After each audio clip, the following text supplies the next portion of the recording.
Bienvenidos a un episodio más de En Análisis, el espacio de criptonoticias donde reflexionamos sobre las noticias más importantes de la semana. Mi nombre es Iván Gómez. Yo soy Héctor Cárdenas y aquí las noticias. Bueno, esta semana la comenzamos con una triple amenaza para alertar un poquito a nuestros usuarios y a nuestros lectores. Y es que hay un malware nuevo que se llama CryptoCibule y viene del checo Crypto Cibule de cebolla. Que es checo porque está principalmente creado por allá y azotando por allá por la República Checa, pero como esto es digital, en realidad puede caer en cualquier lado. ¿Y cuál es la triple amenaza? Bueno, que este malware, que se infiltra por una forma bastante común que luego veremos, secuestra las transacciones en el sentido de que las monitorea constantemente y si ve una transacción que está tratando de enviar a una dirección de Bitcoin, modifica la dirección de Bitcoin en el portapapeles para enviar la dirección del hacker, ese que hemos visto en muchísimas ocasiones que es común, un secuestra portapapeles, pues. Sí, keylogger. Sí, como un keylogger allí, algo que, bueno, mira, aquí hay un patrón de cartera, no pongas esa cartera, pon esta. El usuario no se da cuenta, envía, a menos que confirme, y bueno, le roban el dinero por ese lado. Esa es la primera amenaza. Y esa es la mitigación que tiene que hacer el usuario. Siempre, cada vez que copia una dirección y la pega en otro lado, verifique al menos las últimas letras, las primeras y las últimas que coincidan entre las carteras para verificar que no haya un malware intentando robar sus bitcoins. Sigamos. Exacto. Esa es la primera y bueno, la forma de mitigar. La segunda es que este malware, una vez se instala, empieza a buscar toda la computadora por archivos relacionados con carteras, eso que se llaman wallet.dat, que son archivos donde se guarda la llave privada que usan algunos software de criptomonedas. Bueno, esto empieza a buscar por todos lados y tiene para buscar de una lista gigantesca de criptomonedas. Busca Monero, busca Bitcoin, Ethereum, Zcash, Cardano, las más famosas las busca. Y si consigue un archivo de eso, lo jala y se lo manda al hacker. Y al final roba la llave privada si no la tiene encriptada. Exacto, sí. Y bueno, con esto ya lo podría jalar en un software y es dueño de las monedas. Entonces, ese es el segundo peligro. Y el tercer peligro es que este malware empieza a minar con la computadora de la persona que hackeó. O sea, de paso. Sí. Si tiene claramente una CPU, entonces empieza a utilizar la CPU para, a través del minero XMR RIC, minar Monero. Si tiene una GPU dedicada, entonces agarra la GPU y a través del minero Cowpow Miner empieza a minar Ethereum. O sea, que entonces, se toma su tiempo para analizar las especificaciones del hardware de la computadora y ver qué le conviene más, ¿no? Hace como su estudio de mercado dependiendo a quién infectó. Bueno, no sé si elija entre cuál de estas acciones hacer. Creo que las hace todas a la vez. En un diagramita que vamos a ver en pantalla. Pero a explotar esa computadora si se pone a minar Ethereum y Monero en la misma máquina. Claro, pero o sea, me imagino que el hacker buscará usarlo de modo que le saque el mayor provecho sin que la persona se dé cuenta. Porque fíjate que esto es siempre tratando de que la persona no se dé cuenta porque ahí es donde saca mayor provecho. Entonces, claro, en el diagramita que muestra la gente de ESET, del antivirus ESET, ellos muestran cómo se propaga este virus, qué es lo que hace una vez que se instale. Entonces, aquí es donde viene el mayor peligro, que este virus se propaga a través del protocolo BitTorrent, que es el que usan muchísimas personas para bajar cosas de internet, para bajar, no sé, películas pirateadas, software pirateado. Y entonces este malware se camuflajea como un archivo cualquiera. Suponte que estemos, no sé, en la temporada de Game of Thrones o, no sé, Billions, que dejó de salir, esas series que son muy, muy famosas y que la gente busca mucho, y que de repente entonces ustedes consigan allí en el torrent que usen, en el software que usen, mira, la última temporada de Billions o la última temporada de algo que a ustedes les guste. Qué bueno, La Casa de Papel, lo que sea. Y tiene muchos seeders, leechers de estas personas que ponen el archivo y de las personas que la bajan. O sea, tiene la reputación correcta. Bueno, lo bajan y todo bien. Cuando lo instalan, cuando abren el archivo, empieza a instalarse. Se instala el software necesario para que este malware funcione, que eso es lo loco y lo que dice la gente de SET, que hace que el malware no sea detectado, que usa también software legítimo, usa Tor, Claro. que es software legítimo, usa BitTorrent, o sea, la cosa está de Torrent, que también es un software Sí, un protocolo legítimo. P2P. Sí. Exacto, y ahí empieza a conectarse, a hacer todo su trabajo, pues a acomodarse en su nueva casa, donde va a robar, a cambiar las direcciones de portapapeles, robar las carteras que estén guardadas y a minar de esa computadora. A la fecha, según ESET, las carteras relacionadas con este hackeo o con este malware llevan $1,800 en Bitcoin y Ether. Es decir, ya ha cobrado víctimas. Sí. ¿Y desde cuándo existe? ¿Se tiene idea de cuánto tiempo tiene robando o no?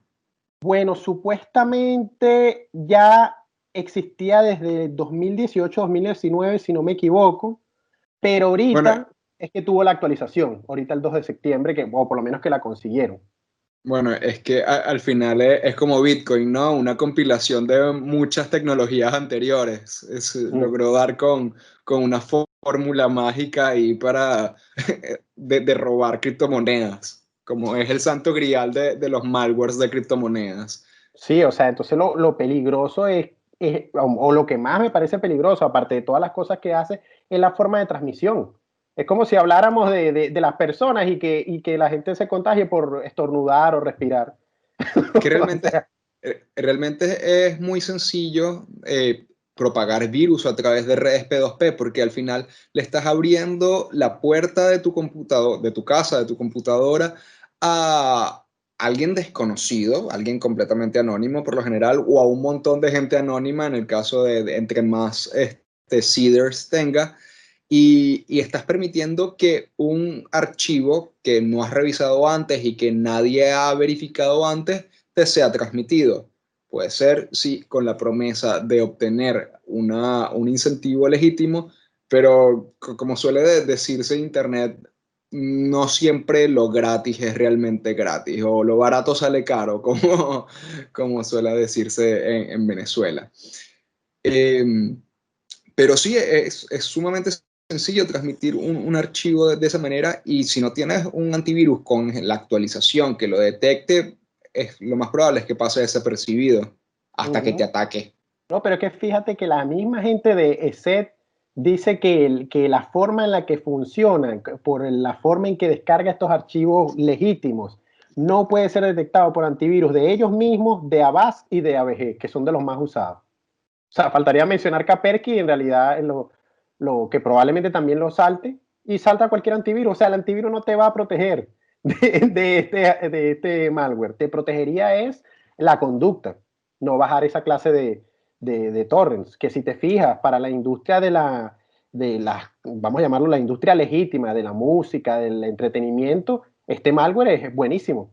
Porque Sí, si se hace demasiado famoso y demasiado peligroso bajar torrents, entonces la gente va a preferir gastarse unos dólares comprándose una canción en iTunes o comprándose ¿cómo se llama?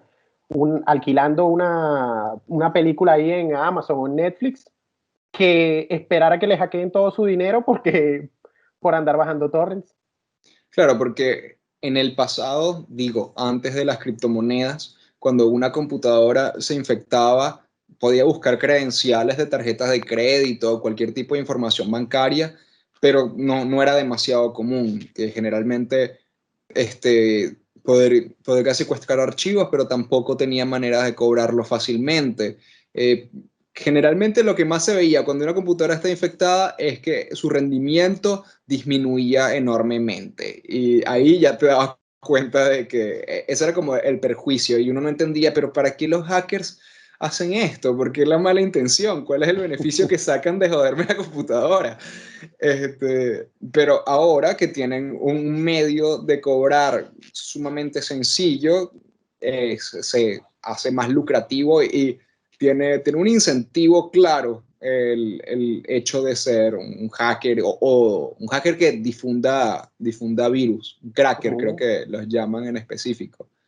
sí, fíjate Lo otro, que en el caso de esto que mencionas de las tarjetas de débito, crédito y PayPal o esas cosas, el problema por el que no había incentivo es por la posibilidad de hablar con soporte técnico y que te devuelvan la transacción. Entonces el Claro, hacker, bueno, fino, hackeó, pero le quitaron el dinero. En cambio aquí sí, es no. como una satisfacción personal y ya. Ujú. No, y Aquí que las mira, lo transacciones son logré. definitivas. Así es, sí, ¿no? Y la cuestión es que no solo, porque podrías decir, no, afecta exclusivamente a las personas que tienen criptomonedas, pero la verdad es que si no tienes criptomonedas, o sea, si no da con tus archivos DAT, si no consigue que copies en tus portapapeles una dirección de monedero, pues se pone a minar con el procesamiento de tu computadora y ya, listo, te sacó algún provecho. Si es, vamos a llamarlo bondadoso el hacker, porque con el acceso que sugiere esta instalación, el tipo podría terminar bloqueándote todos los archivos y pidiéndote ransomware, Claro. pidiéndote recompensa. Mira, si no, o jalándote todos los archivos y te dice, mira, por ahí conseguí unas fotos tuyas, conseguí tal cosa. A menos que me mandes tantos bitcoins o tantos moneros, bueno, las publico o hago lo que sea con eso, güey. Entonces, Y, la verdad es que este ransomware es violento. una de las cosas que al final no vas a poder determinar a ciencia cierta es si realmente se robó tu información, porque últimamente hemos visto un montón de casos de estafa de personas que te dicen, ja, te hackeé, tengo tus archivos secuestrados y los voy a difundir si no me pagas la recompensa. Y al final es mentira. Se han conocido muchos casos de ese tipo, pero ya teniendo conciencia de que existe esta amenaza circulando en la red, son bastantes los contras que, que tienes a la hora de dudar del hacker, ¿no? Ujú. Mi recomendación personal, ya que no existen, o sea, ¿qué medidas se pueden tomar, ya que ni siquiera los antivirus pueden detectar este tipo de virus, valga la redundancia, este tipo de malwares? Utilizar una solución posible para mitigar esto podría ser utilizar máquinas virtuales, de tal manera que o sea, por ejemplo, pienso en CubeOS, el sistema operativo que hemos hablado anteriormente en ediciones pasadas, que te separa en distintas máquinas virtuales todas tus cosas. Entonces es como si tuvieras computadoras dedicadas y aisladas entre sí. Y si la máquina virtual que utilizas para descargar torrents se infecta, tú no tienes en esa misma máquina virtual tus datos o tus movimientos financieros o tus archivos personales y por lo tanto oye, es una buena medida de seguridad en tanto que son ambientes aislados. Creo que es una de las mejores medidas que se puede tomar porque si ni siquiera los antivirus pueden. Sí, esa es una tremenda medida. El problema es que depende mucho de tu computadora, porque como Sí, esto gasta bastante recursos, entonces sí. si tu computadora es viejita o si tu computadora no tiene muchos recursos, olvídate, eso no te va a dar ganas de usar una máquina virtual porque ni siquiera va a cargar o va a tardar un día en abrir esa vaina. Para Entonces, eso, para eso hay soluciones, o sea, pienso en Tails. Tails es interesantísimo porque corre en un pendrive. Ni siquiera tienes o sea, no, aunque no sé si se comprometería dentro del pendrive, no llegan mis conocimientos técnicos a ese punto, si se conecta el pendrive a la computadora infectada. claro, Mm, es el sistema que tienes y si te conectas de claro, ahí, bajas el torrent y el torrent te mete, entonces listo. Ahora, lo que no sé. Bueno, a ver, podría ser que esos archivos sí se instalarían en el pendrive o cada vez que tú sacas el pendrive se resetea eso. Eso es lo que no sí, sé. porque Tails es amnésico, o sea, Ah, cada bueno, vez que lo entonces usas listo. se borra, sí. Te puedes robar Es- y minar mientras, pero después que lo saques, ya no te Ajá. puedes robar y minar. Sí, no, de verdad, el crimen cibernético está muy salvaje desde que nuestra vida se hace más digital, desde que la pandemia de coronavirus y las cuarentenas nos han llevado a estar más en nuestras casas. Tenemos recientemente varios casos de hackeos y extorsiones o ingeniería social en bancos de Latinoamérica también. Es algo que ha Ujú. estado pasando, que ya ha pasado anteriormente en años pasados, pero como que vemos que hay un incremento recientemente. Hubo Y se un secuestro, intensifica. Ajá, un ransomware, un secuestro de archivos en las sucursales de Banco Estado en Chile. También se conocieron, se supo de llamadas fraudulentas a personal bancario de bancos, del banco, creo que es el Banco Estado, no, el No, Banco eso Estado es de fue, Chile. Eso fue en eso fue en México. México y muchísimos bancos, algo que parece que lleva como 2 años sucediendo a Bancomer, BBVA, varios bancos, que gente se hace pasar por personal del banco, llama a los usuarios, pues, y les pide datos para después ellos meterse en la aplicación, o más loco aún, que un video que vi, que está en uno de nuestros contenidos, que una persona se hizo pasar como por víctima y el estafador lo obligaba a instalar TeamViewer. Imagínate esto, para controlar Wow, el celular o la wow. computadora. Y después de ahí lo obligaba a hacer una transferencia. O sea, cosas que parecen hasta absurdas de cómo podrías caer, Ajá. pero si de verdad ¿Quién no cae en sabes, eso? Sí, completamente. Eso es lo que te iba a decir, que este tipo de fraudes en específico, esto de que te manda un correo de PayPal, que te van a hacer, vamos a cerrar tu cuenta porque hemos detectado cosas, comportamientos sospechosos. Si no quieres que te la cierre, introduce tus credenciales aquí. Ese tipo de cosas, generalmente quienes caen son personas que no tienen un conocimiento, o sea, que no tienen mucha educación cibernética, generalmente personas adultas que no son nativos de Internet como pudiéramos serlo los de generaciones más cercanas. Y digo que tiene fecha de caducidad de este tipo de estafas porque ya en adelante, o sea, y las generaciones que vienen ya todas están nacidas en el mundo digital y creo que va a ser más conocido que o sea, que es una estafa evidente y claro, ramplona. el problema es cómo hace para evitarlo, porque según lo que dices, es inevitable que caigan y que después cuando mueran En y la las nuevas actualidad. generaciones envejezcan, entonces estas no van a caer. Pero no hay una forma de prevenir en la actualidad que las personas Eh, mayores sean estafadas. Mira, yo creo que la cuestión es educar y divulgar y decirles que se insiste bastante. Los mismos bancos ponen generalmente en sus páginas de inicio, nunca te pediremos tus credenciales bancarias, nunca le des tu información de tu banco a nadie y creo que eso es algo en lo que hay que insistir, al parecer, pero sí, creo que es la única vía para erradicar ese problema en la actualidad, o bueno, mitigarlo al menos. Mm. Bueno, Pero ya bueno, saben, triple amenaza por ahí, triple rodando. amenaza.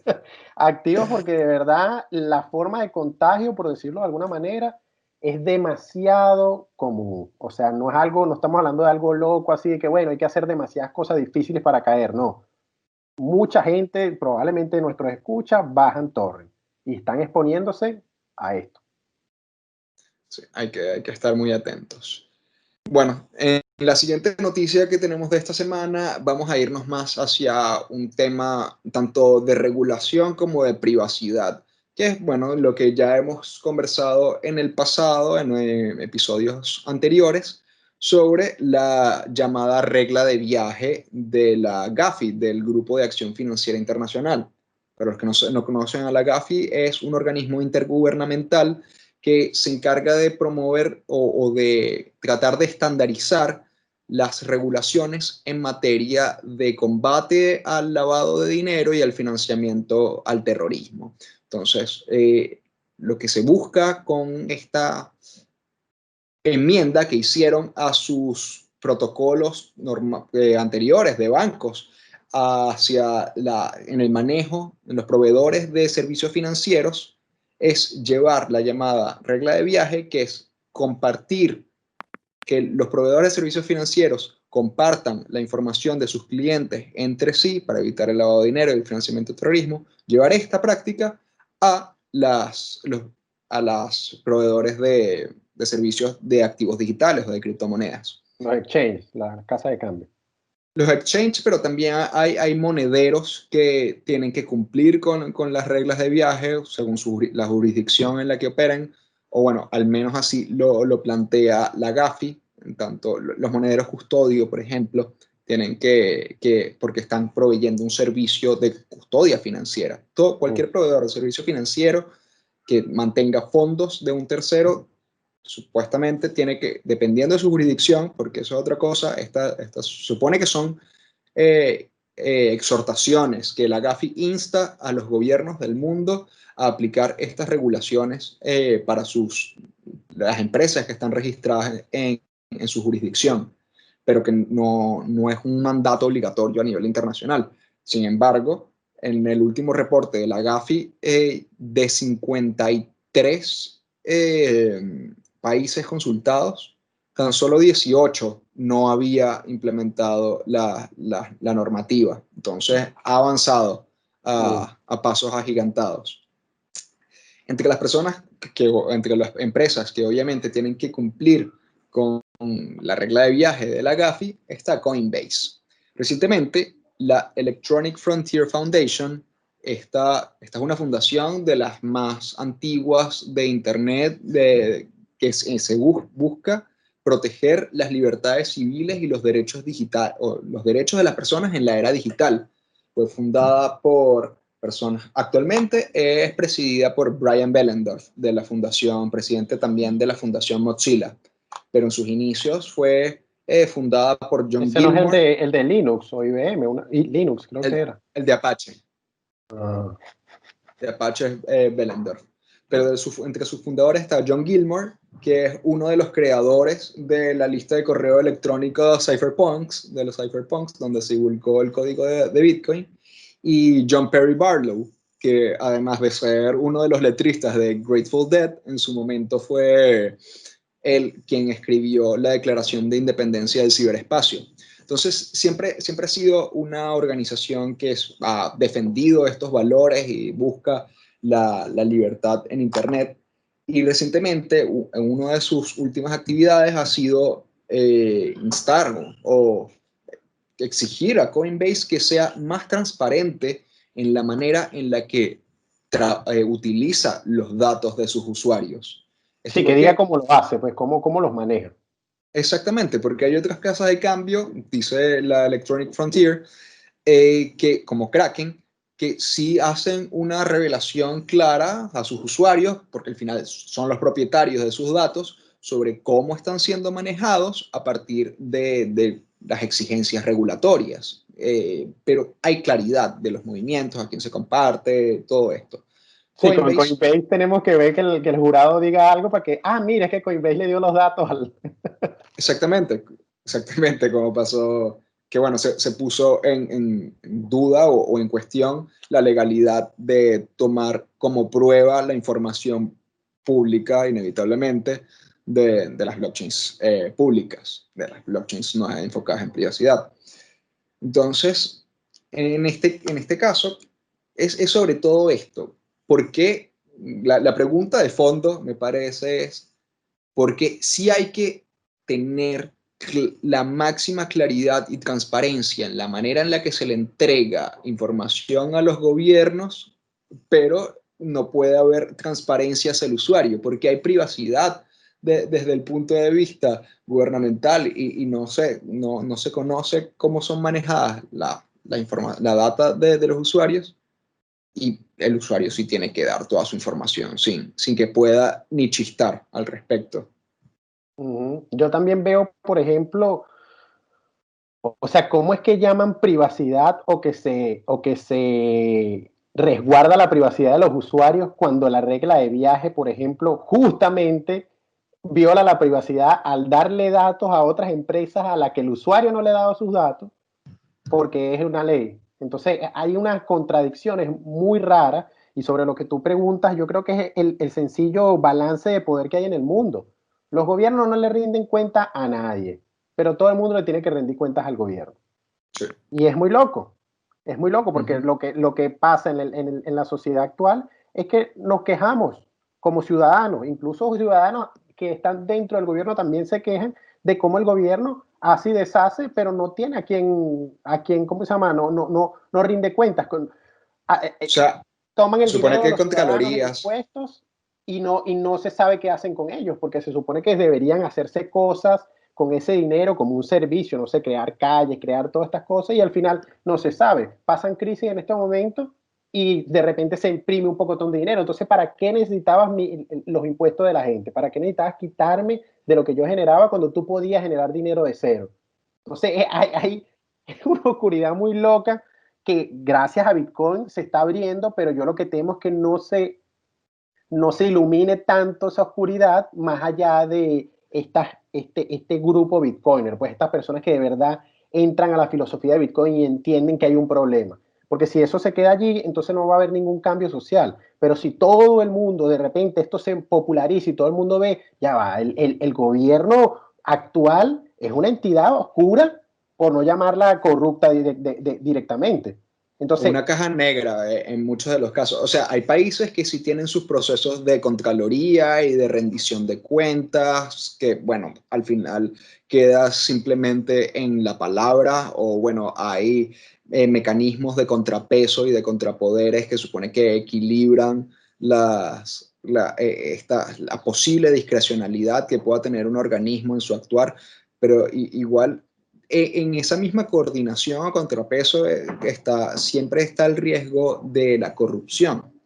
Entonces, tenemos esta exigencia de revelar todos los movimientos, o sea, si utilizas criptomonedas un servicio con KYC, con Conoce tu Cliente, como estos, estás exigido, o sea, estás en el deber o en la obligación, mejor dicho, de mostrar todos tus patrones de gasto, todas tus actitudes financieras, que al final revelan quién eres, qué haces, a quién favoreces, con quién estás, a quién apoyas, a quién rechazas, lo que sea. Miles de cosas se las tienes que revelar al gobierno, pero no hay un mecanismo o no se exige estos organismos intergubernamentales como la GAFI, que buscan proteger contra el lavado del dinero y contra el financiamiento del terrorismo, no exigen que existan mecanismos de transparencia sobre las maneras en las que se gestionan los fondos públicos, como el dinero que es recibido por parte de Hacienda, por parte de la agencia tributaria, es cada monto, cada centavo es movido a, no sé, una contratista que está ofreciendo un servicio de construcción de carreteras o de mantenimiento de parques, como que no hay, existe la tecnología en la actualidad para tener una transparencia sobre eso y una mayor contraloría ciudadana o hasta de herramientas de consulta para determinar, ajá, este año entró tanto dinero por impuestos. ¿Qué desean los ciudadanos de este país? ¿Cómo se desean los ciudadanos de este país que se administre ese dinero? Que bueno, pues esto tiene los riesgos de la democracia en sí misma, que no siempre, la mayoría no suele tener la razón necesariamente, pueden pedir simplemente subsidios que los mantengan y ya, y todo lo demás claro. al garete. También está el caso de la baja participación política, porque realmente la mayoría de las personas en nuestra actualidad, en la contemporaneidad, no son del todo afines a los procesos políticos. Entonces, Porque no creemos en ellos. hay desconfianza, hay desconfianza Y generalizada, sí. a ese punto que llegaste al que yo quería llegar. Si estamos tan entusiasmados y empecinados en usar esta tecnología de la transparencia, del que llaman blockchain y todo el peo con esto, y quieren que, bueno, que los usuarios den todo, la sangre de los usuarios de todo el mundo esté, mira, y el tipo de HO negativo, se sabe todo. ¿Cómo es que no podemos usar una tecnología de este estilo para ponérsela a dónde va el dinero?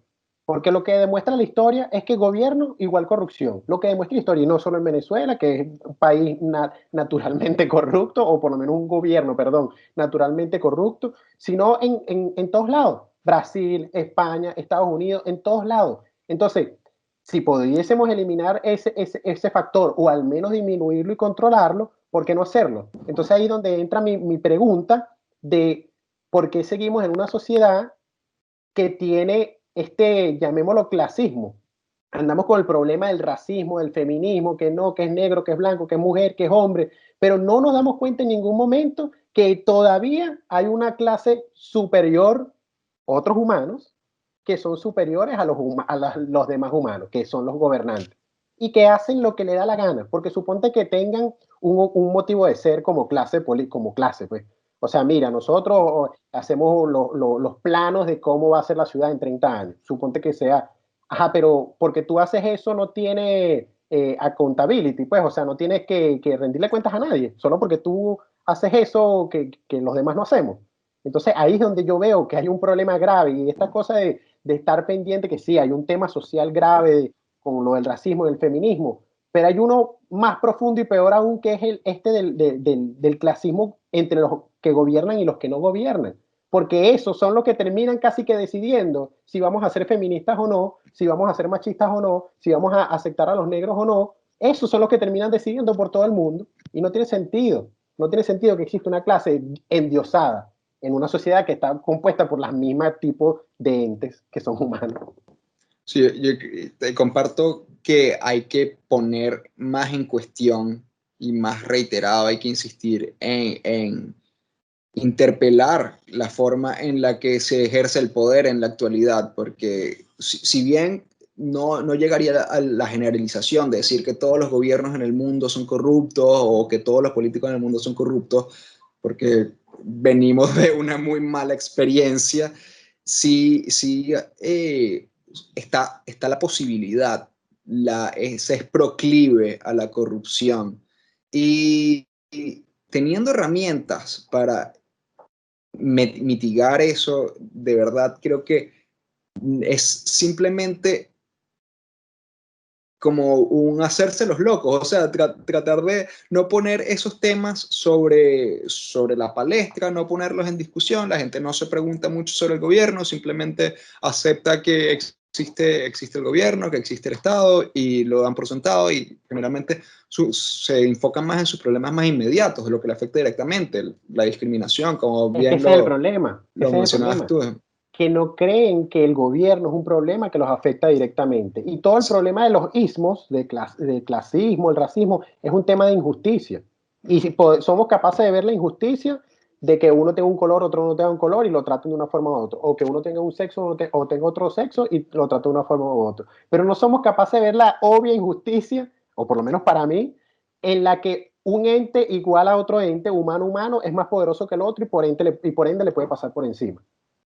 Es que el tema aquí es, creo que sobre todo el monopolio. ¿Qué es lo que hace el Estado realmente? O sea, según la teoría política, cómo se constituye el Estado. Según, por ejemplo, Thomas Hobbes, él dice que al principio se imagina un estado de naturaleza en el cual el hombre es el lobo del hombre y se persigue y es un estado de hostilidad en el que cada quien tiene la violencia para sí y ejerce su autodefensa como mejor le parezca, pero que al final esto no puede conducir a ningún tipo de relación duradera porque no hay ninguna, todo es incertidumbre, todo es imprevisibilidad y no puede darse. Entonces, supone que se establece un contrato, lo que llaman el contrato social o contrato de asociación. La teoría contractualista tiene distintos matices, pero vamos a dejar que es un contrato en que entablan los hombres en su individualidad y en su libertad, en la que deciden ceder parte de su libertad en ese caso, en el caso de Hobbes, era al rey, pero en nuestra actualidad sería al gobierno como al Estado como estructura, para que a cambio de la libertad le dé seguridad a través del monopolio de la violencia. Entonces, me estaba preguntando últimamente si el problema con el dinero ha sido el monopolio del dinero por parte del Estado. ¿No será que el problema de fondo con el Estado es el monopolio en sí mismo? Porque al final eso es lo que hace la asimetría entre gobernantes y gobernados, que unos tienen armas y otros no. Unos pueden ejercer la violencia de manera legal y otros no. Pero entonces surge la duda, ajá, entonces distribuimos o descentralizamos la violencia o la privatizamos. ¿Qué suena eso? Suena a mafias, suena a grupos armados combatiendo entre sí. No hay como mercantilizar la violencia, no suena de todo interés. No sé, es un tema complicado, me parece, pero creo que es algo que hay que Claro, pensar pero en este momento. de fondo tienes el tema del monopolio. Fíjate que los Uh -huh. monopolios, según la sociedad, no son buenos en ningún lado. menos en el gobierno. Y eso es muy raro, porque de verdad es una excepción así tan, ¿cómo se llama? Tan clara, en la que ahí el gobierno tiene que ser el poderoso, porque bueno, lo que vemos ahorita en la actualidad, en Latinoamérica, en España, en Estados Unidos, donde sea que haya una protesta, es que la gente no está de acuerdo con que la forma en que se ejerce la fuerza desde el gobierno hacia los ciudadanos. Entonces, pareciera que de fondo la gente no está de acuerdo con el monopolio de la fuerza, la forma en que se ejerce. Y otro que yo me pregunto sobre esta teoría que tú pones, o sea, o que dijo esta persona, Thomas Hobbes, ¿está bien partir de que la gente es necesariamente violenta si estamos en un estado social tribal, o sea, en el que estamos, no sé, en la prehistoria y bueno, estamos sobreviviendo para comer? Pero cuando estamos aquí en un mundo en el que hay muy pocos lugares en los que se está sobreviviendo para comer de esa forma animal, vamos a llamarla así, y ya hay estructura, la gente tiene casa, que sea bonita, fea, o que sea fuerte o no la casa, o tiene más o menos dinero para comer, pero puede sobrevivir. ¿Es de verdad la naturaleza del hombre querer estar matando o dañando al otro? Porque si eso fuera realidad, no estaría la sociedad como está. O Bueno, sea, yo aquí sirviendo de abogado del diablo y tratando de ser lo más imparcial posible, te remito a la nota anterior, a las noticias anteriores que estábamos hablando. Internet no tiene gobierno y en Internet ahorita la salvajada con los hackers es de estado, es tribalista también. O sea, no tribalista en el sentido de que no es por grupos, sino de que hay una sed de lo del otro, de apropiarse de la propiedad del otro que no está siendo controlada. Y, o sea, ¿y crees que es el gobierno es la interesante. forma de controlarlo? No lo sé, o sea, no, porque planteo la pregunta acerca del monopolio. El monopolio como el problematizando eso, ese, esa condición del Estado, de monopolizador, quizás en otra distribución del ejercicio de la violencia, porque la violencia es necesaria para defender la ley, para el ejercicio de la justicia, en tanto que la ley como papel, como palabra sobre papel, si no tienen algo que las haga cumplir, son nada más que meras palabras. En palabras de Hobbes, la ley sin espada no son más que meras palabras. Entonces, por eso es que se apropia la violencia para tener la posibilidad de juzgar y poder aplicar el juicio. Si hay Ok, otros mecanismos, supongamos, si hay otros mecanismos de juicio que puedan ser ejercidos sin necesidad de violencia, eso sería un avance.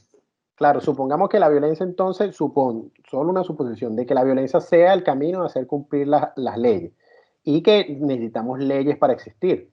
Pero entonces nace el problema de quién hace las leyes, a quién se adaptan esas leyes. ¿Sí?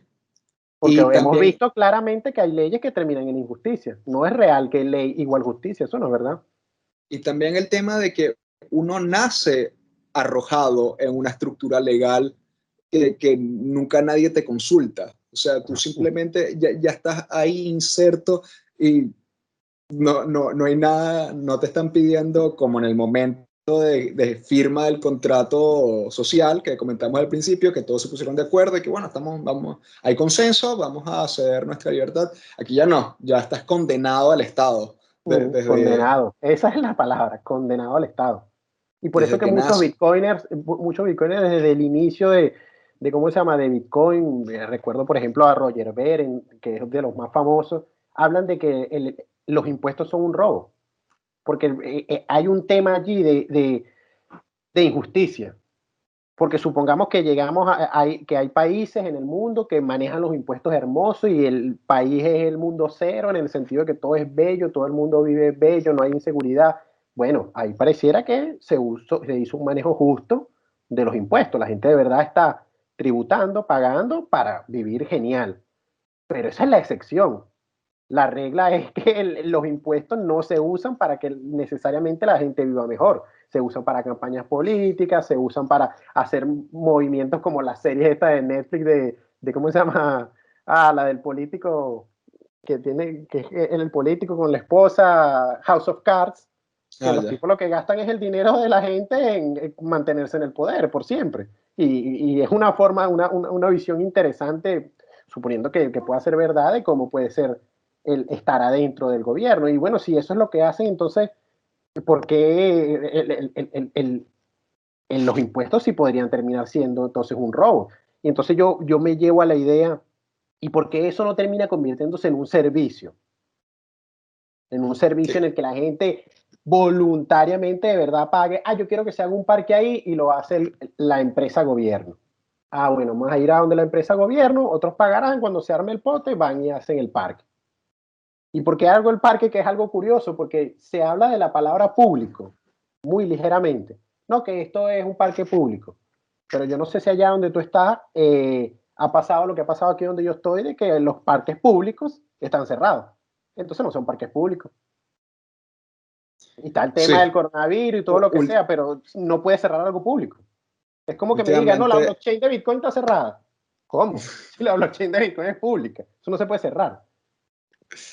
sí, sí. El tema aquí en esta época es que lo público se ha confundido con lo estatal como tal. Ya no es lo público como lo que corresponde al populus, lo que corresponde al pueblo, sino que es lo que es propiedad del Estado y sobre el cual él decide y Exacto. administra. Propiedad privada del Estado. Propiedad privada del Estado. Sí, no, es un tema, un gran tema. Con respecto a los impuestos, también es una de las instituciones más antiguas de pillaje de la historia. Tenemos casos antiquísimos de eso, de cobras de vacunas en caminos, salteadores de caminos, que son los que regulan el paso de un pueblo a otro, o la, la misma idea de tributación, de que todo lo que trabajes tienes que dárselo al rey prácticamente, y el rey te da una porción de lo que tú trabajaste. Eh, Sí, como si lo hubiese trabajado él, pues. Sí, sí.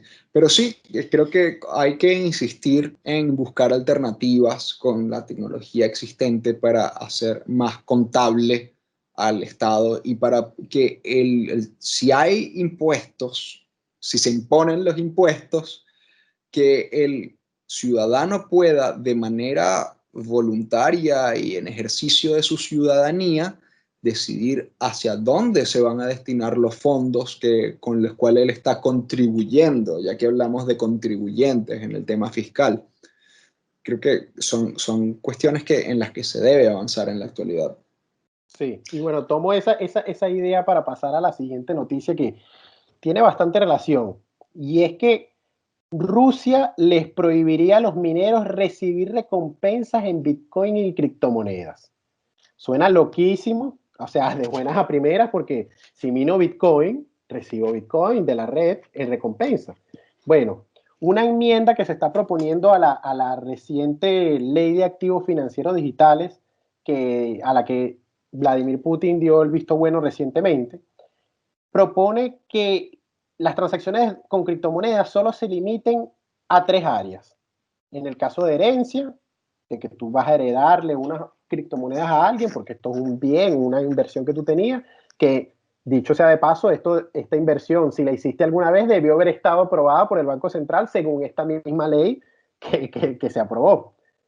La otra sería para operaciones relacionadas con la bancarrota y la otra sería para ejecuciones judiciales. Los tres usos que tendría. Entonces, expertos legales relacionados con la materia empezaron a especular o a hablar de que la intención de esta ley era realmente legalizar la minería de Bitcoin, pero prohibir que se recibieran los pagos de la red en Bitcoin, porque eso no es un pago aprobado por esto.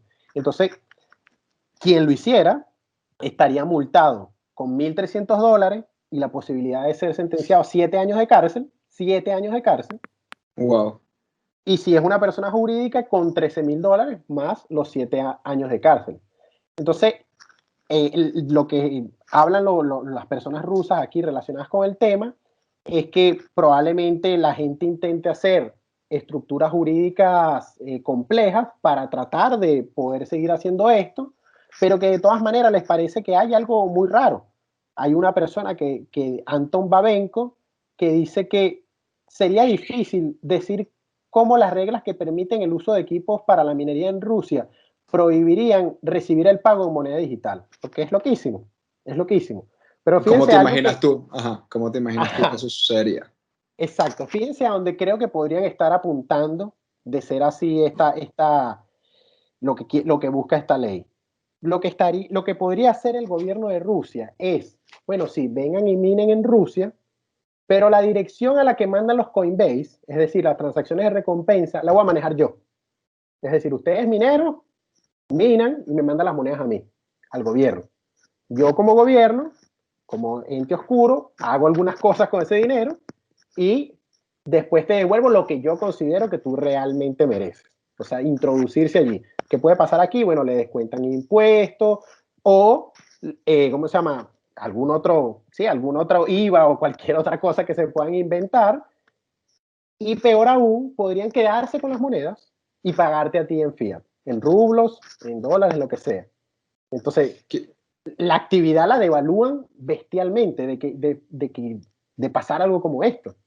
Porque Sí, justo el incentivo completamente. de minar criptomonedas es obtener las criptomonedas. Y de paso no cualquier criptomoneda. Las criptomonedas vírgenes, las criptomonedas sin traza, las criptomonedas sin Ujú. historial. Sí, completamente. No, y no me parece realmente nada descabellado que se tome una medida de ese estilo, o sea, que el gobierno se atribuya el Coinbase de las transacciones y devuelva rublos a cambio como pago por el servicio, o sea, que se vuelva como una actividad pública realmente y el minero como un empleado público, un Ojo, público burócrata. no, estatal, por Ok. lo que estamos hablando. Un pseudo burócrata de mineros, ¿no? Porque al final la incensurabilidad de Bitcoin le conviene al gobierno ruso, en tanto que Rusia es uno de los mayores inversionistas y compradores de oro que existe en el mundo, precisamente tanto por su reserva de valor como por su este, diferencias ideológicas que tiene con el dólar, para no mantener reservas de la moneda de Estados Unidos, prefiere mantener oro. Entonces, ¿qué mejor que oro digital? ¿Qué mejor que un oro que es portable, que es divisible y que es incensurable y que es infalsificable? Entonces, creo que como estrategia de gobierno me parece una de las maneras más fáciles de tener acceso a Bitcoin vírgenes de paso, como dices tú. Sí, esta no es la primera vez que yo escucho algo de este estilo, porque recuerdo haber asistido a una reunión en Venezuela en la que se pensaba crear un pool de minería nacional en el que se obligara a todos los mineros a minar. Allí era un poquito más sensato porque los mineros recibirían su recompensa, es decir, tú minas Bitcoin y recibes tus Bitcoin minados por ti, pero yo como pool, como gobierno, administrador de esto, te descuento de una vez el porcentaje del pool de minería, es decir, ese es el impuesto, que es lo que hace Claro. ahorita, no sé, Lush Pool, Ampool, todos los pools de minería le quitan un porcentaje por manejar el pool a los mineros. Entonces ahí se veía como hasta interesante, inteligente, como que bueno, es la manera de traer Sensato, sí. sensata. Pero aquí es muy loco, porque mi dinero que me gané yo te lo tengo que dar a ti y tú ves después qué haces con eso. Claro, esto es una especulación, no estamos diciendo que esto sea lo que van a hacer, pero es una especulación bastante lógica porque de qué otra manera podría pasar algo como esto. Claro, porque Entonces, ya Rusia ha avanzado con medidas un tanto contradictorias o aparentemente contradictorias en el pasado, ¿no? uh-huh. Sí, o sea, la última ley, esta de los activos financieros digitales, dice que era lo que decíamos, dice que Bitcoin no puede ser usado como método de pago. Como Bitcoin, una moneda digital, no puede ser usada como método de pago. O sea, Y una que vez que si quieres, y que si ¿qué, quieres qué haces con invertir, eso una vez que lo recibes? O sea, te lo recibes quedas. Bitcoin y ya. Te lo quedas y de paso debes decirle al gobierno, porque para invertir en Bitcoin desde esa ley, tienes que ahora pedirle permiso al Banco Central. Y se Es loco supone porque que, la forma de reforzarlo no se ve evidente. Porque ¿cómo puedes enforzarlo? Bueno, mediante la fuerza, como siempre. No, claro, eso lo entiendo, pero ¿cómo te das cuenta? Porque, por ejemplo, la gente cuando se crea una cartera nueva, con una dirección nueva, Ah, tú dices el así en ese usuario, no el momento, minero. sí, el usuario, estoy hablando del usuario, por ejemplo, para la ley de cuando recibes las monedas, que supuestamente debes declararlas al Banco Central y después que no las puedes enviar. Pero ¿cómo no puedes enviar algo que es tan fácil de enviar? Lo único botones que tiene la cartera es recibir y enviar. No se puede hacer más nada con esta vaina. Sí, bueno, Entonces, es parte de, bueno, de las medidas.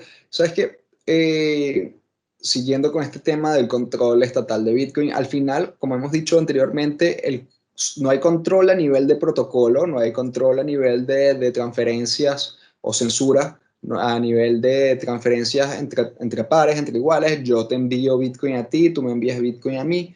La potencial censura está en el paso al mundo fiat, al paso al mundo de dinero tradicional o al mundo físico, cuando realizas un pago por un bien o servicio, bueno, que se tenga que ser declarado estatalmente. Entonces, se ha especulado mucho sobre cómo llevar ese tipo de control. Y uno de los pensamientos, que no es tan solo una idea, hoy me enteré de eso, sino ya es una realidad en ciertos lugares, es la creación de listas blancas de direcciones. Listas que ya hayan sido declaradas, o sea, direcciones que ya hayan sido declaradas como pertenecientes a una determinada persona, que sean las únicas que puedan ser consideradas como válidas. En Suiza, al parecer, si compras desde de una casa de cambio centralizada, con KYC y todo esto, tienes que enviar, solo se permite enviar a una dirección que haya sido anteriormente declarada para extraer el dinero de la casa de cambio. Entonces, no es algo demasiado descabellado este control. Y al uh, final, lo otro que se especula a partir de esto, también especulación, tratando de hacer el mejor OPSEC, las mejores medidas de seguridad para eh, hacer como futuribles, prefigurar escenarios en los cuales las cosas puedan salir mal, que todas las direcciones que no hayan sido declaradas y no hayan sido registradas como pertenecientes a alguien sean consideradas ilegales, o sea, sean consideradas que que están asociadas al crimen o simplemente no tienen validez. Es una posibilidad no, y mediante el fíjate que ejercicio de la fuerza es del la Estado. posibilidad de hecho más lógica si te pones a ver desde el punto de vista de control. Porque si en una cartera cualquiera, yo puedo generar infinitas direcciones, entonces ¿cómo hago? Lo mejor que podría hacer es crear una lista, una base de datos centralizada donde, bueno, Iván tiene esta dirección. Si Iván usa otra dirección, está metido en el crimen. Y así, es una locura.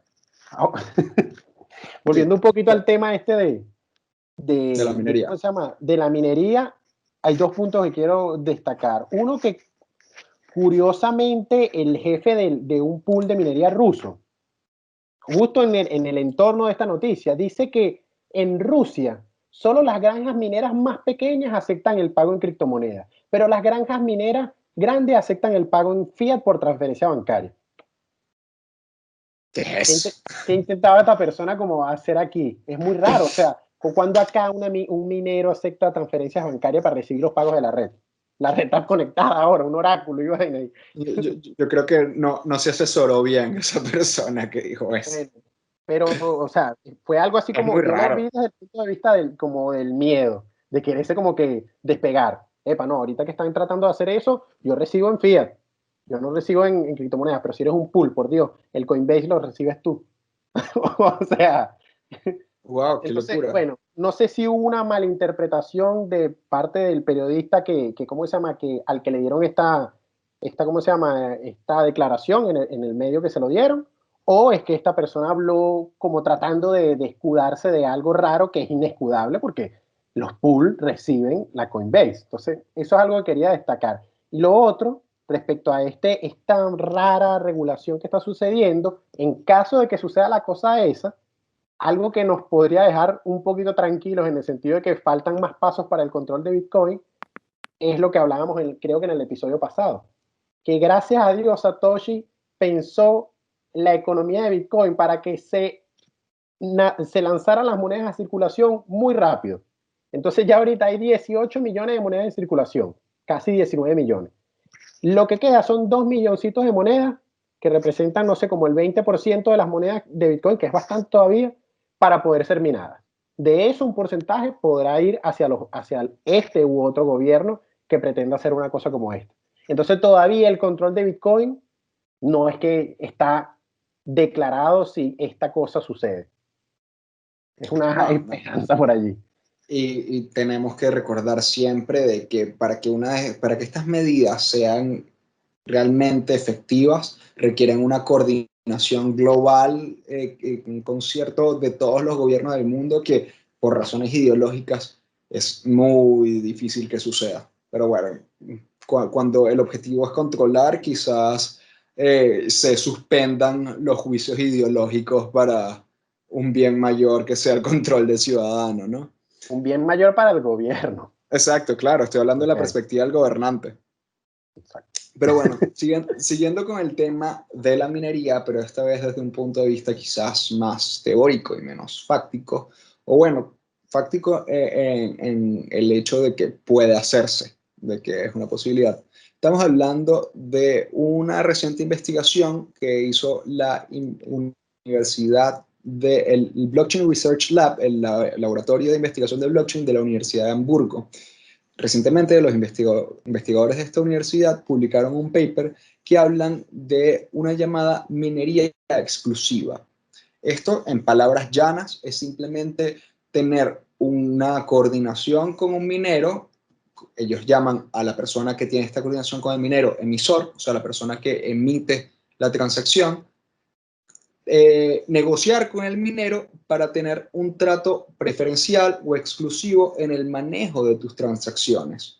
Esto es algo que ya existía en el mundo de Bitcoin y que como negocio no es demasiado descabellado pensar. O sea, hay servicios que se pueden pagar o no, que ofrecen el adelanto o un trato preferencial en las transacciones. No estamos hablando ni de replace by fee, ni de No. child pays for parents, no, Sí, los estamos llamados hablando. aceleradores de transacciones, en lo que tú vas a la página web del pool de minería, por ejemplo, vía BTC tiene uno, y ellos te dicen, mira, acelera tu transacción. Entonces tú metes, es bastante impersonal, de hecho, el negocio. Tú metes allí la transacción tuya, se la pones y ellos te dicen, págame tanto y yo te aseguro que la meto en el siguiente bloque que yo mine, que esa es otra cosa. Vía BTC puede minar el siguiente bloque o puede minar 3 bloques más adelante. Exacto. Pero hay otros motivos, pues otros incentivos para hacer eso. Sí, creo que lo realmente interesante de este paper son los escenarios que figuran respecto a cómo pudiera ser utilizada esta coordinación minero-emisor. Uno de ellos, que llaman bondadoso, es este mismo, utilizar al minero como un servicio de confirmación, un confirmation as a service. Es fijar ese precio de la transacción, si tienes un apuro, una premura especial para la coordinación, para la confirmación de tu transacción, coordinar con este minero para que en el próximo bloque que mina, introduzca tu transacción, como ya decía Héctor. También está la posibilidad de que sirva esta estrategia de coordinación como un método que contrarreste el front running, el adelantamiento en transacciones. Que bueno, en Bitcoin esto es más complicado que en otros lenguajes, en otras blockchains que sean Turing completas de realizar, porque en Bitcoin, por ejemplo, tienes que tener, juro para activar la transacción, tienes que tener la llave privada. En cambio, en Ethereum, por ejemplo, en el uso de contratos inteligentes, cualquier persona puede interactuar y ejecutar las interacciones con el contrato inteligente. Pero lo que hace este método, o sea, lo que hace la minería exclusiva, es esconder la transacción hasta que sea confirmada. Sí, eso justamente creo que es donde está el meollo del asunto. en el Sí, hecho de es que complicado de explicar. a diferencia de una transacción normal en la que yo agarro mi cartera y transo y ella se propaga y alguien la agarra, en este yo creo la transacción, la firmo, que eso lo puedes hacer offline, hay muchas herramientas por ahí, y se la paso ya, como diríamos en Venezuela, caleta, en secreto, al minero. La red no sabe nada, solo sabe el minero. Entonces, cuando el minero la mina, es que la red la conoce. Pero entonces, ahí es donde está como lo interesante de este servicio, porque en el caso, por ejemplo, que contaba Iván del antiadelantamiento, no sé si nos recordamos el episodio pasado en el que hablábamos del bosque oscuro de Ethereum. En Ethereum están los contratos inteligentes para hacer llamadas de quemado, de hacer lo que sea. Entonces, estos contratos inteligentes envuelven transacciones que envuelven dinero, pero esos contratos inteligentes los puede llamar cualquiera.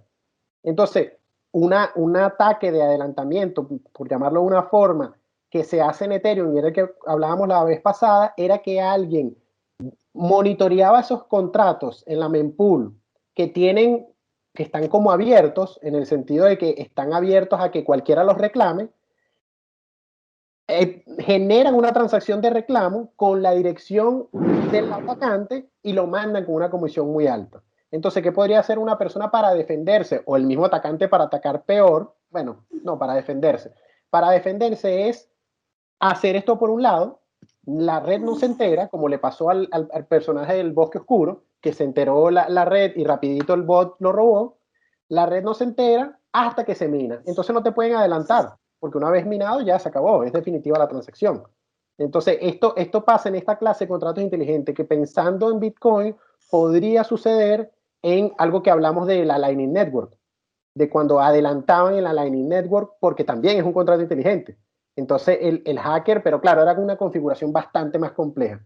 Pero lo cierto es que en definitiva o en básico, lo importante es tener contacto con un minero privado y hacer la transacción sin que nadie sepa hasta el momento, pues hasta que el momento que se mina.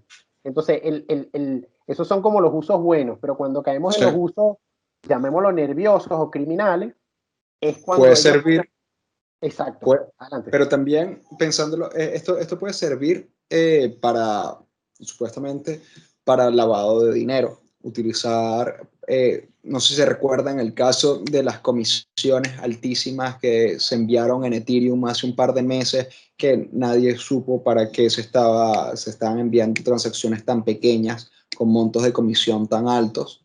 Una de las hipótesis que surgió en aquel momento fue que se estuviera utilizando para lavar dinero, pero realmente no queda del todo claro cómo funcionaría. Este paper lo figura bastante bien, en tanto que si hay una coordinación emisor-minero, el emisor puede enviar el monto que quiera lavar a través como comisión a la hora de declararlo a nivel de impuestos. Estaría declarándolo como gasto. El minero pudiera cambiar este ingreso, o sea, declararlo como ingreso y cambiarlo, pasarlo a fiat y entregárselo al emisor por una comisión. Uh -huh. Entonces, este es un posible uso de la minería exclusiva para el lavado de dinero. Sí, es Pero ahora me... como lo que llamamos chanchullo, pues, o sea, que tú haces un negocio por detrás con el minero y le dices, mira, yo necesito lavar tanta cantidad de dinero, le dice la persona. Y el minero le dirá, bueno, yo te los puedo pasar como comisión si me das en efectivo tanto. Y entonces ahí los tipos terminan cuadrando, el minero mina, como pasó, supongamos que sea este el caso, como pasó con los 2 millones de dólares en Ethereum, todo el mundo queda como que, ¿para qué pasó 2 millones de dólares en Ethereum? Y al final bueno, una ganancia del minero. Y mentira. El tipo lo que hizo fue, por ejemplo, lavar dinero. Puede ser. Es una alta posibilidad. Al parecer es difícil de detectar porque esta vulnerabilidad, o bueno, esta característica es humana, no depende necesariamente del código. Se pudiera detectar si se ve que un minero en específico está teniendo retrasos continuos en su procesamiento de transacciones, es decir, que está esperando a participar en la toma de transacciones para seleccionar con pinza unas en específico a ser confirmadas. Sería una de las formas de detectar que se está haciendo esto. pero en parte los investigadores lo que piden es que haya una mayor investigación sobre la materia para dar con otros métodos para identificar cuando se esté incurriendo en prácticas de minería exclusiva. Sí, lo loco es que estamos como yéndonos a profundidades del uso de Bitcoin y las funciones. Ahorita esto es como algo avanzado, pues. Ah, bueno, ya sabemos cómo funciona todo Bitcoin para arriba y para abajo, ya sabemos qué es lo que hacen estos mineros. Bueno, ahora vamos a jugar con las reglas desde afuera. Porque lo loco es eso, desde afuera, porque dentro no puede jugar contra las reglas. De hecho, están siguiendo las reglas de Bitcoin cuando hacen esto. Solo que por fuera es que hicieron la colusión. Entonces, sí, se está poniendo interesante y alocado Bitcoin. O bueno, Bitcoin en general como tecnología, pues. Exacto, como objeto de estudio, ¿no? Como algo a estudiar, porque están tratando de echar luz o dar luz sobre todas las posibilidades de uso, todas las implicaciones, todos los escenarios que puedan figurarse. Y como ejercicio de conocimiento, como ejercicio epistémico, es interesantísimo. Aunque también puede ser utilizado para lo malo, como dicen. Bueno, es que, o sea, al final es eso, pues es tecnología, es herramienta. O sea, el avión puede llevar a la gente a volar de Madrid ¿cómo se llama? A Nueva York, pero también el avión se puede estrellar contra las Torres Gemelas. Entonces, Así es culpa de la es. gente al final el uso, pues. Lo importante es que exista. Así es. Y bueno, queridos escuchas, hasta aquí el episodio de hoy. Seguimos reflexionando sobre este mundo y todas sus posibilidades, tratando de contribuir a esta discusión global que se da sobre las implicaciones y posibles usos que tiene esta tecnología. Bueno, la invitación es a seguir estudiando, a hacerse preguntas, a poner en cuestión, a no dar por sentadas las cosas y bueno, a no confiar y verificar. Sí, Hasta la justo próxima. en eso quiero añadir antes de despedirnos, que eso creo que es como que el objetivo que yo como Bitcoiner, pues como persona que he entendido a Bitcoin y que creo que le pasa a muchos, termina siendo esa tecnología. O sea, el mundo que llevamos viviendo por mucho tiempo, desde el punto de vista de organización social y monetaria, no está bien. Y necesitamos, gracias a Bitcoin, podemos, una vez que lo entendemos, entender, valga la redundancia, que hay algo que no encaja, que no está bien y que hay algo donde unas personas están sacando provecho a costilla de otras, que es ahí donde nace el problema, porque cada quien puede hacer lo que le da la gana en su vida, ser lo que sea, hacer lo que quiere, pero cuando ser o hacer lo que tú quieres, entonces empieza a dañar al otro, o a mí, o a la persona que sea, entonces ya ahí, no, ahí es donde tienes que parar. Y ahí con Bitcoin nos estamos dando cuenta de que por mucho tiempo nos han estado dañando. Entonces pregúntense, eso de no confíen, verifique, de verdad es el lema de mi vida, una cosa loca, también de mi profesión, porque justamente es lo que tenemos que hacer aquí como periodistas. No confiar y verificar. Y de verdad por uno mismo llegar a los lugares. Y no solo eso, le agrega a uno conocimiento, sabiduría de, de cómo son las cosas, sino que, o sea, al final sí terminas pudiendo llegar a conocer gente en quien confiar. Y curiosamente gente que también desconfía. Entonces, bueno, no confíen, verifiquen y denle like, comenten y compartan.